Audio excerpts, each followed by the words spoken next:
एकदा का या पद्धतीने शेवगा मसाला बनवला ना, तर सगळे बोटं चाटून पुसून खातील. तर नक्की ट्राय करून बघा. यासाठी मी इथे पाव किलो या शेंगा घेतल्यात.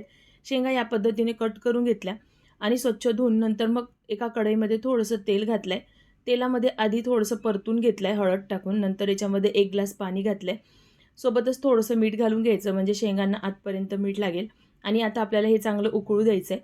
तर थोड्याशा शेंगा सॉफ्ट होईपर्यंत आपण हे शिजवून घेऊया.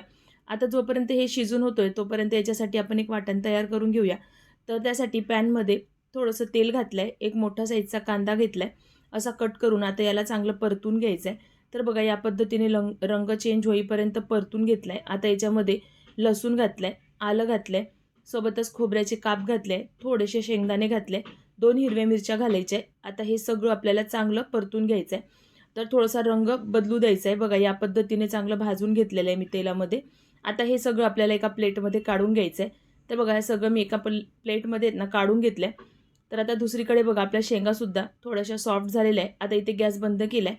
आता हे सगळं आपल्याला मिक्सरमध्ये वाटून घ्यायचं आहे. तर एका मिक्सरच्या भांड्यामध्ये हे सगळं घालून याच्यामध्ये थोडीशी कोथिंबीर घातली आहे आणि थोडंसं पाणी घालून याची पेस्ट तयार करून घेतली.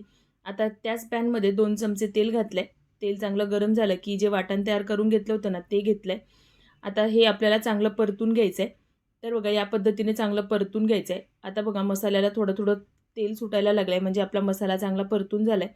आता याच्यामध्ये एक मोठा साईजचा टमाटर घेतला आहे बारीक कट करून. नंतर काही सुखे मसाले घालायचे तर लाल तिखट, हळद पावडर, धने जिरे पावडर, गरम मसाला आणि मीठ घालायचं आहे.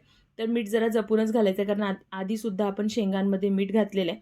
आता हे सगळं चांगलं शिजवून घ्यायचं म्हणजे टमाटर चांगले शिजले पाहिजे यासाठी मी याच्यामध्ये थोडंसं पाणी घातलं आहे. तर त्याच मिक्सरच्या भांड्यामध्ये फिरवून थोडंसं पाणी घातलं. आता हे झाकून आपल्याला शिजवून घ्यायचं म्हणजे टमाटर चांगले मऊसूत शिजतील. तर आता इथे बघू शकता हा मसाला ना आपला चांगला तयार झालेला आहे.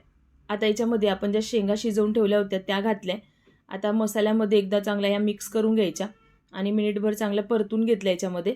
नंतर आता याच्यामध्ये जेवढी तुम्हाला ग्रेव्ही पाहिजे ना त्या हिशोबाने पाणी घालायचं आहे. तर आता मी जास्त काही ग्रेव्ही बनवणार नाही आहे, थोडीशी थपथपीत हे भाजी ठेवणार आहे. तर खूप छान लागते, नक्की ट्राय करून बघा. आता झाकून याला मी फक्त 5 ते 6 मिनिटं होऊ दिलं आहे कारण आधीच आपल्या शेंगा शिजल्या आहेत. तर बघा मसाल्यासोबत चांगलं होऊ दिलं. नंतर याच्यामध्ये कसुरी मेथी आणि बारीक चिरलेली कोथिंबीर घातली आहे. तर मस्त असा चमचमीत आपला हा शेवगा मसाला तयार झाला आहे. तुम्हाला ही रेसिपी कशी वाटली मला कमेंट बॉक्समध्ये नक्कीच सांगा. थोडी जरी आवडली असेल ना तर व्हिडिओला लाईक नक्कीच करा.